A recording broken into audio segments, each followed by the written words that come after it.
Quarter వాళ్ళందరం ఒక 5 members కలిసి వాకింగ్‌కెళ్తున్నాం. 1 వీక్ నుంచి ఎళ్తున్నాం. అది వాకింగ్ అనుకునే బదులు గాసిప్స్ చెప్పుకోవడానికంటే బావుంటుంది. ఎందుకంటే వాళ్ళు ముచ్చట్లు చెప్పుకోవడానికి తప్ప వాకింగ్ చేసుడు తక్కువ, ముచ్చట్లు చెప్పుకోవడం ఎక్కువ.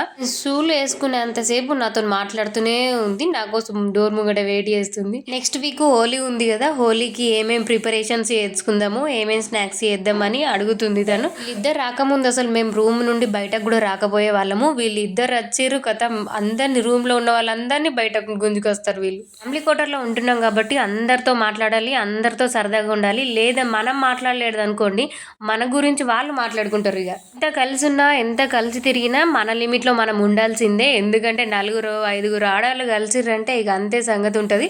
ఒక్కరి గురించి ఒకళ్ళు చాడీలు చెప్పుకుంటారు. అందులో గనుక మనం కాళ్ళు, ఏళ్ళు పెట్టినామనుకోండి ఆ మ్యాటర్ అంతా రివర్స్ అయ్యి అది మన మీదకే వస్తది. ఇగ ఖతం ఇగ మనకు రచ్చనే అయితది. ఇంటి మీదకే వస్తారు అందరిగ. ఇంటికి రావడం ఆలస్యం ఇగ స్టార్ట్ చేస్తారు ఏడవడం. అది కావాలి, ఇది కావాలి.